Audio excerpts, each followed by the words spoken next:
자, 교재 100쪽이고요. 36번 문제입니다.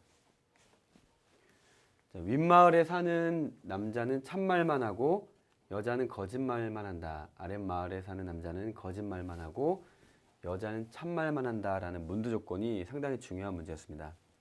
자, 보시다시피 이 문제는 작년 가장 최신 기출문제 중에 하나죠.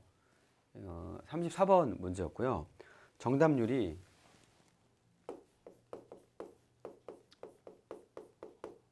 제일 낮은 문제였어요.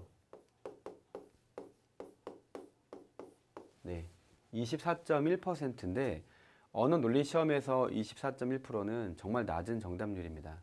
그리고 작년 문제 중에서 가장 정답률이 낮은 문제였어요.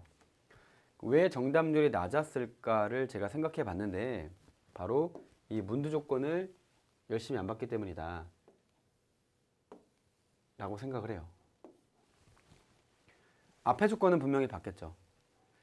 윗마을에 사는 남자 참말, 여자는 거짓말. 아랫마을 사는 남자 거짓말, 여자 참말. 여기에 눈에 확 들어오잖아요. 자, 그러나 자, 이 정보가 뒤에 정보가 더 중요했다는 것입니다. 자, 보시면 을은 아랫마을에 살고 을은 윗마을에 산다고 했기 때문에 이 둘은 모순이 돼요. 자, 그러므로 경우의 수는 1과 2로 나눠질 수 있겠죠. 자, 하나는 병이 참이라고 해보겠습니다. 여기다가 제가 따로 써볼게요. 자, 갑, 을, 병, 정이라고 했을 때, 자, 병이 참이고 정이 거짓인 경우를 먼저 생각해 볼게요. 자, 병이 참이기 때문에 자, 어떻게 됩니까? 을은 아랫마을이 되겠죠. 그리고 을은 남자가 될 겁니다. 네, 을은 아랫마을에 살아 을은 남자야가 참이 되는 거예요.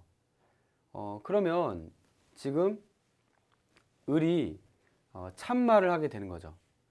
그러면 나는 아랫마을에 살아 라고 하는 그런 말이 참말이 되는 겁니다. 자, 그런데 이 위에 보면 지금 아랫마을에 사는 남자는 거짓말만 한다 그랬죠. 자, 지금 을이 아랫마을에 사는 남자가 돼버리는 거예요. 이 참 때문에. 네, 을은 아랫마을에 사는 남자가 돼버려요.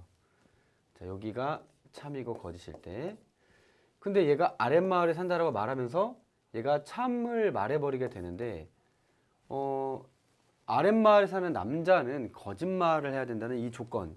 자, 이 조건에 위배가 되게 되죠. 네.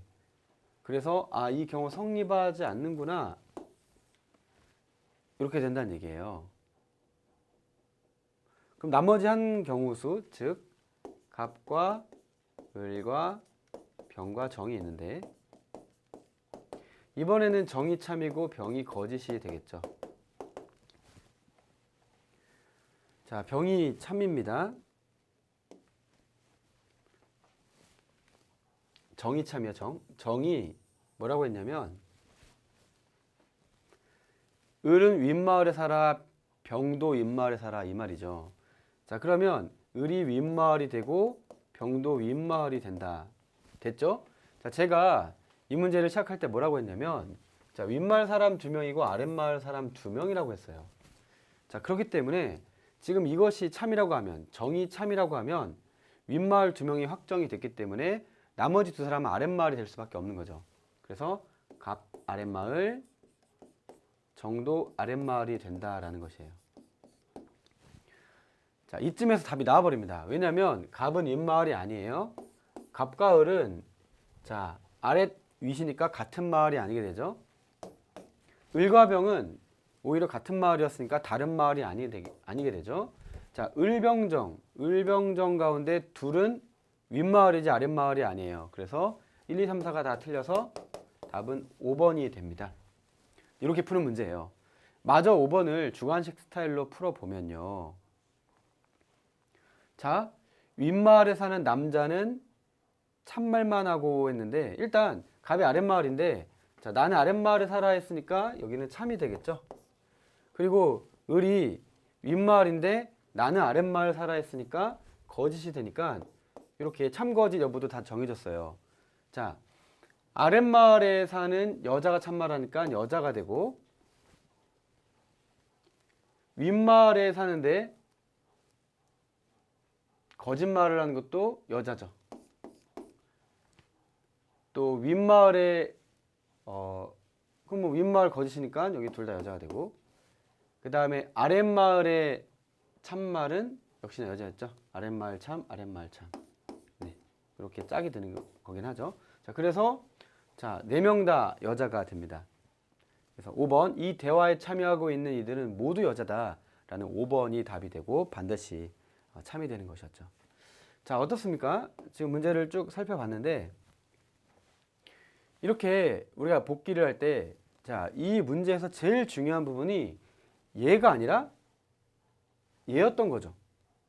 그리고 이 중에서도 첫 번째, 두 번째 문장이 아니라 네 번째 문장이었던 거예요. 윗마을 사람 2명과 아랫마을 사람 2명. 요걸 놓치는 경우가 있다는 것입니다. 이것이 논리게임 내내 제가 강조하는 것 중에 하나인 바로 문두 조건의 중요성이죠. 자, 이것을 문두, 발문 이렇게 얘기하는데 저는 문두라는 용어를 씁니다. 문두 조건의 중요성이에요. 아무리 빠르게 정확히 푼다 하더라도 저 조건을 놓치면 이상하다, 뭔가 하나 연결고리가 빠진 것 같은데, 나사가 빠진 것 같은데, 이러한 어려움을 토로할 수밖에 없게 되는데 그것이 바로 문두 조건의 중요성이다 라고 해서 자, 이 문제를 정리하시면 되겠습니다.